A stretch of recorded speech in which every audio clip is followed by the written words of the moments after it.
Então, bom dia para quem está assistindo de manhã, boa tarde para quem está assistindo à tarde, boa noite para quem está assistindo à noite.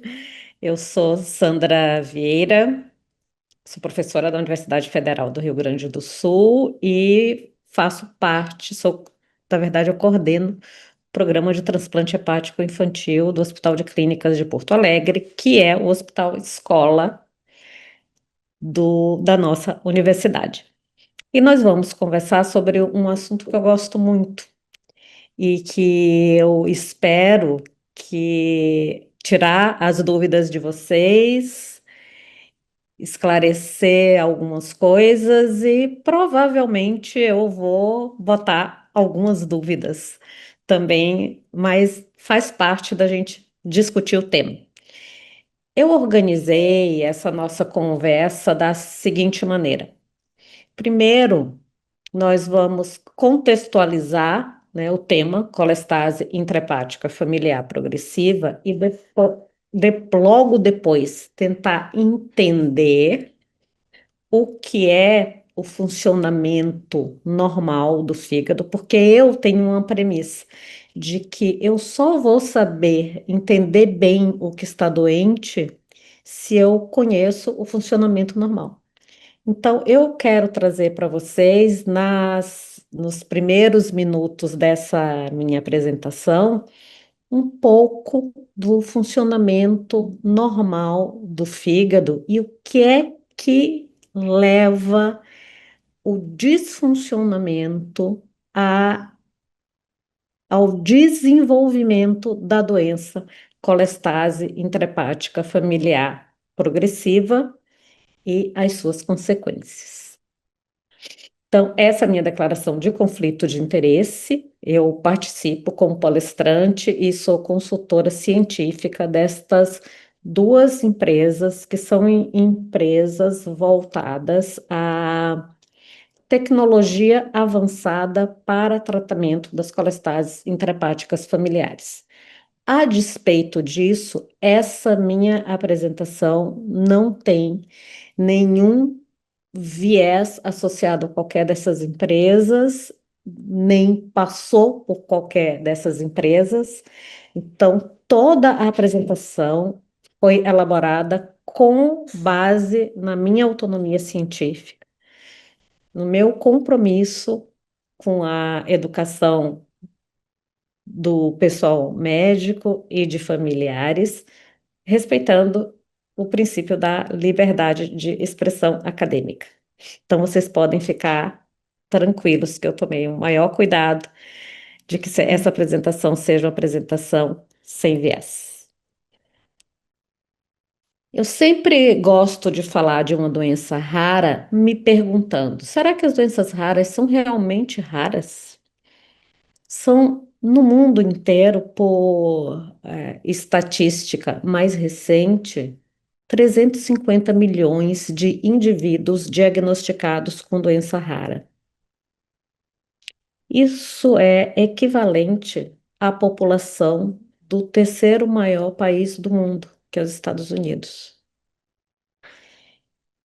E não bastasse só ser 350 milhões de indivíduos, 70% desses pacientes afetados são pacientes pediátricos. E quando a gente está falando em paciente pediátrico, eu estou falando em criança e adolescente, que a pediatria hoje se estendeu, né, até os 21 anos de idade. Vejam que dados demonstram que as doenças raras no grupo pediátrico, elas chegam a ser 15 vezes mais frequentes do que o câncer pediátrico. Mas, infelizmente, esses indivíduos passam por uma chamada odisseia diagnóstica. Dados também da literatura nos mostram, e esses são dados da Organização Mundial de Saúde, que cada paciente com doença rara, ele passa, em média, por 8 diferentes consultas médicas até ter um diagnóstico. 70% desses pacientes que buscam uma resposta para o seu sintoma clínico têm o diagnóstico equivocado. E chega no final para um diagnóstico correto após 7 a 8 anos de caminhada em busca de um diagnóstico final. Então, a doença rara é um assunto que tem que ser discutido. E eu agradeço muito à Casa Hunter a oportunidade de conversar com você, de conversar com vocês sobre uma doença rara e que não é só rara para o paciente.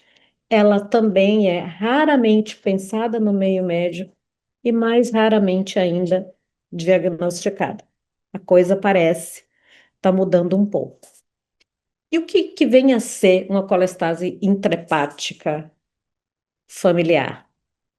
Que a maioria ainda chama de colestase intrahepática familiar progressiva, que é a sigla FIC. Então, vocês vão ouvir falar sobre FIC, que nada mais é do que um rótulo que foi dado a um número variado de doenças, não é uma doença só.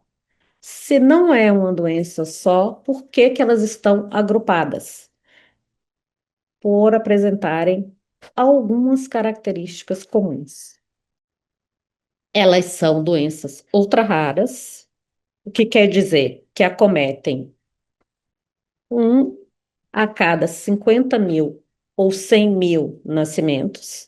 A doença rara é 1 para cada 65.000, mais ou menos. Elas têm uma origem genética,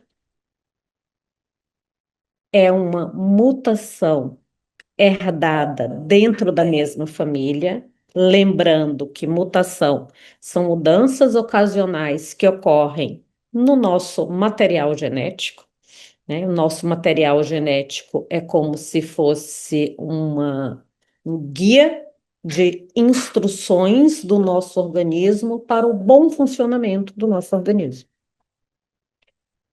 Esse guia de informações está sujeito a alguns eventos que os modifiquem. Estes eventos podem ser determinados pelo nosso organismo quando é uma mutação genética, mas esses eventos também podem acontecer por fatores externos, como, por exemplo, o uso de tabaco propiciando o desenvolvimento de câncer de pulmão, o uso de álcool, propiciando o desenvolvimento de cirrose e tantas outras. Mas para as doenças de origem genética, muitas mutações são mutações ocasionais, não previstas. E ser herdado dentro da mesma família também não quer dizer que todos os indivíduos daquela família apresentarão a mutação ou a doença.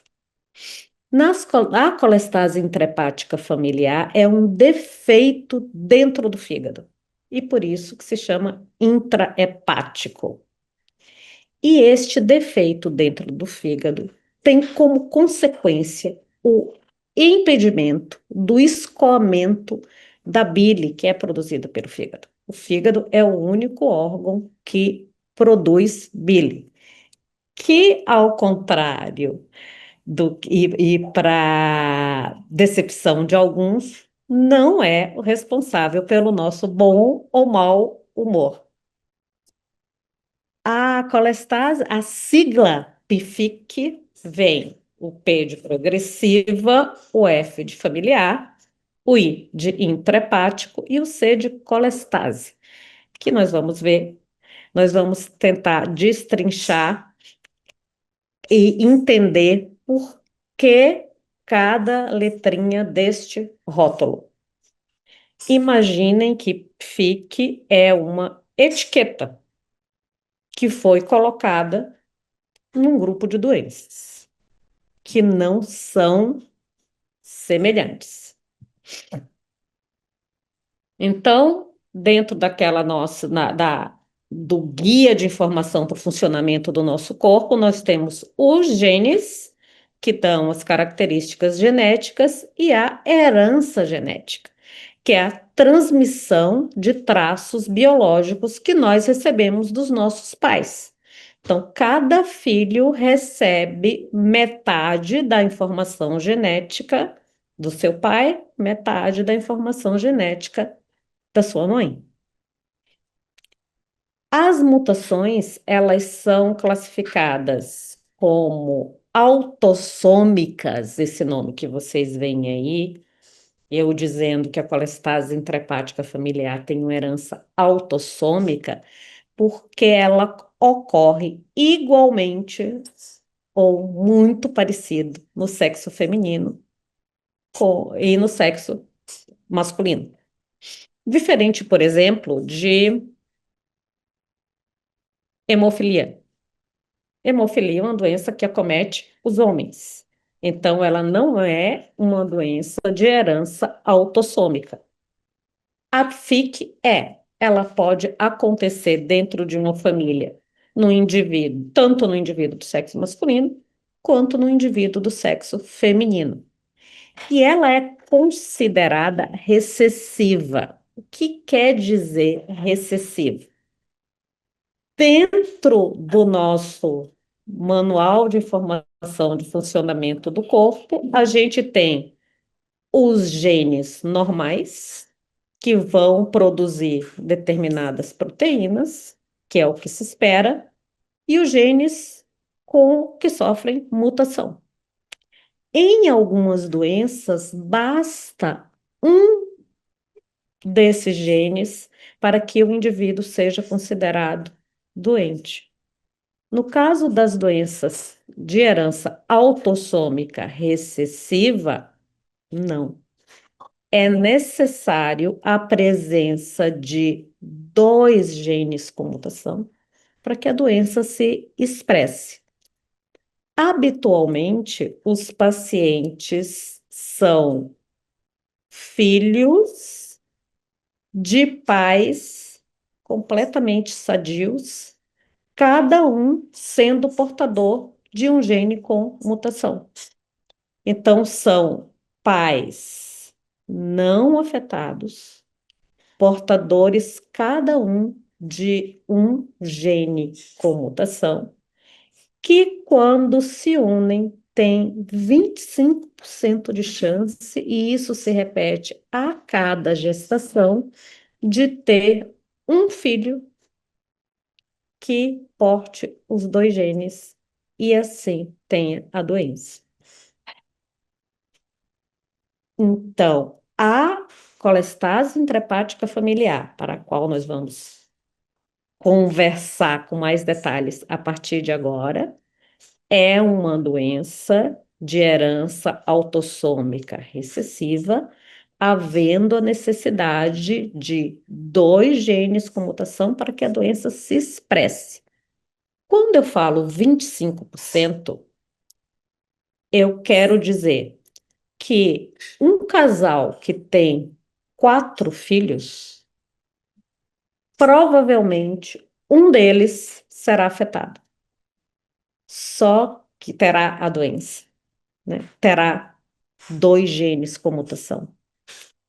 Então, algumas vezes, o gene está na família e não tem nenhum indivíduo acometido, porque esses 25% se repete a cada gestação, ou todos os filhos são acometidos.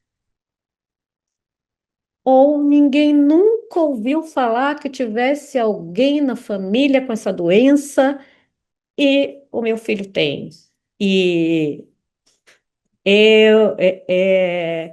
a mãe engravidou e teve muita coceira na gravidez, e aí se manifestou a doença. Tá? Então, é sobre uma doença com essas características, na verdade, várias doenças, que nós vamos comentar. E o que que faz o fígado? Todo mundo associa o fígado à digestão. O fígado tem o seu papel na digestão, mas não é o seu principal papel. Também não tem nada a ver com o humor, né? Então eu vejo as pessoas assim, comeu ou bebeu muito, aí fica nauseado, enjoado, indisposto, ataquei meu fígado. Coitado do fígado. Fígado tira isso de letra.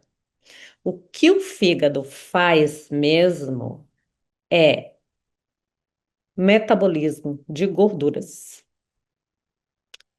E isso significa cuidar da gordura ruim, colocar para fora e aproveitar a gordura boa.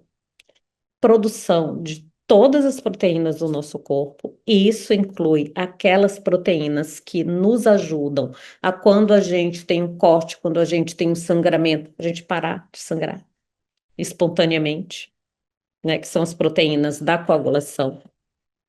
O metabolismo de carboidrato, o fígado é o responsável por quando a gente está muito tempo de jejum, a glicose não cair, porque ele armazena a glicose e na hora que tem o sinal assim, tá faltando glicose no sangue desse indivíduo, eu vou jogar a glicose no sangue dele. E é por isso que a gente não sucumbe quando fica 12 horas esperando em jejum para coletar um exame ou as pessoas que fazem jejum intermitente. Além disso, o fígado faz estoque de vitamina, especialmente vitamina A. O fígado faz detoxificação, é sua função mais conhecida, de álcool, de medicamentos, mas também de alimentos. O fígado tem uma relação muito próxima com o intestino. Também de alérgenos, também de drogas lícitas e ilícitas. Metaboliza quase todos os nossos hormônios. E é a principal fonte de limpeza de colesterol do nosso organismo. É o único órgão do corpo que produz bile. E a gente vai dar uma atenção especial a essa função.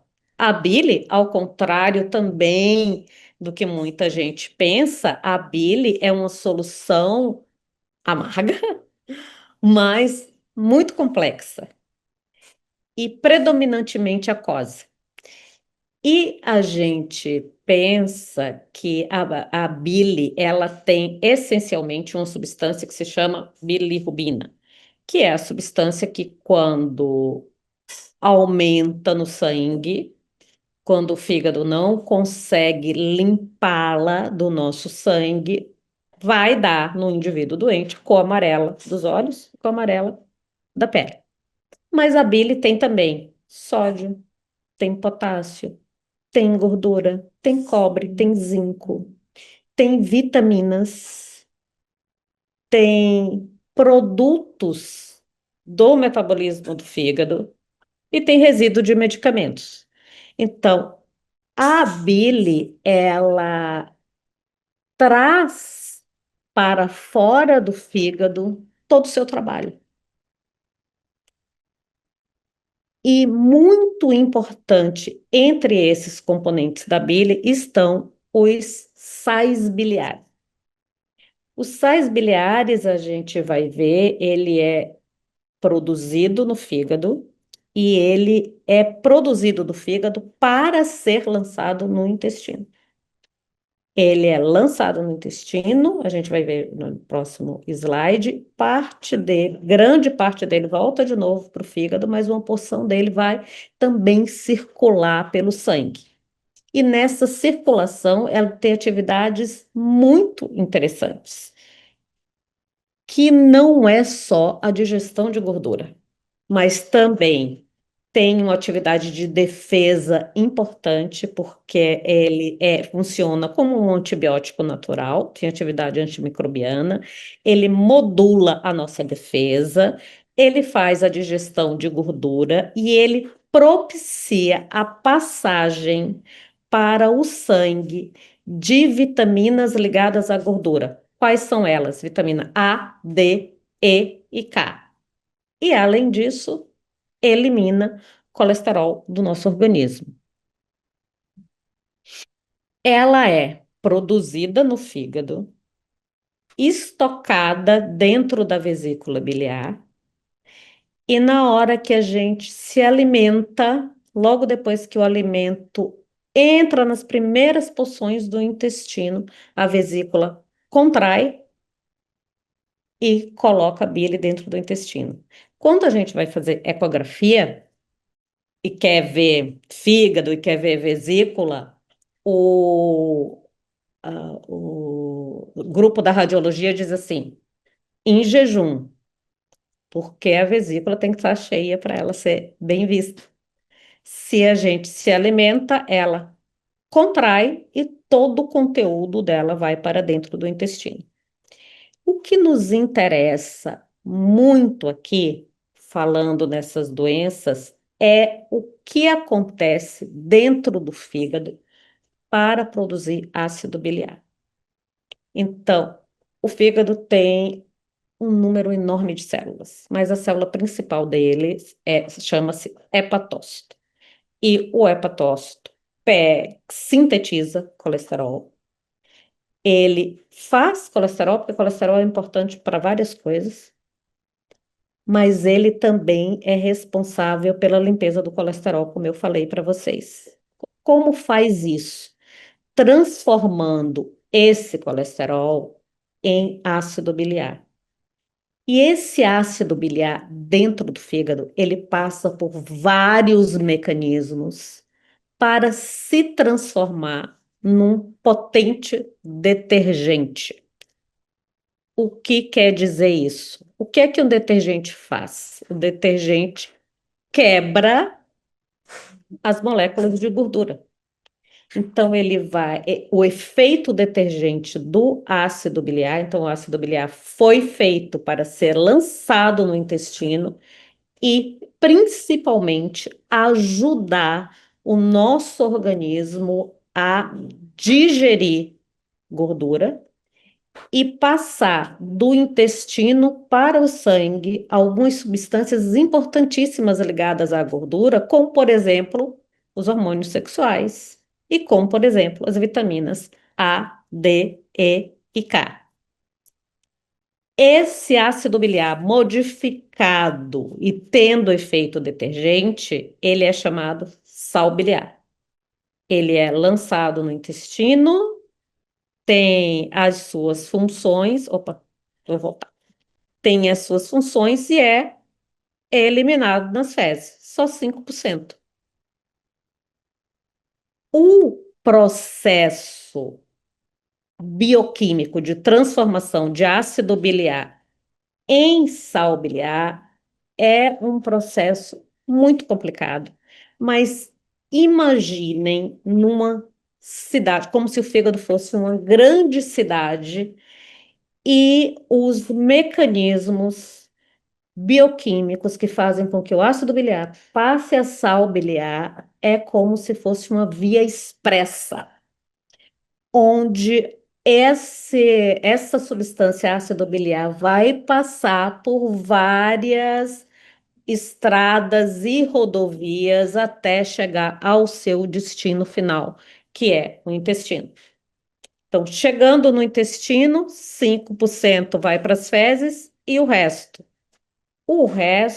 volta ao fígado para começar tudo de novo,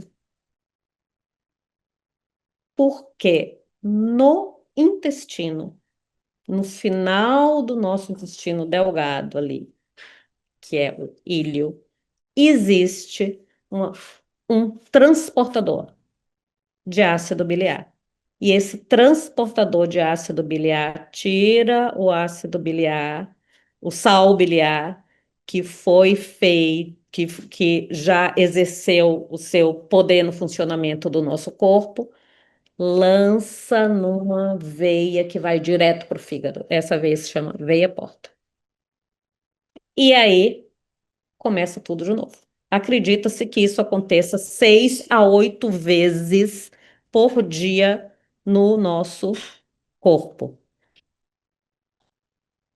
Colestase intrahepática familiar é a obstrução de vários pontos desta via expressa que eu comentei com vocês. Embora ela já tenha sido descrita há quase 60 anos atrás, só mais recentemente a gente tem uma noção exata do que acontece. Porque só recentemente, muito recentemente, nós nos demos conta da existência e da importância dessa via expressa dentro do fígado. Então, eu já entendi por que do I do PFIC. O I vem de intrahepático. O processo está interrompido dentro do fígado. E se chama de colestase a retenção no fígado do que deveria ser eliminado na bile. Então, eu já sei o porquê do I, eu já sei o porquê do F, que é de familiar, e eu já sei o porquê do C, porque essa via expressa está em vários pontos obstruída, gerando retenção no fígado do que deveria ser eliminado na bile, que se chama colestase.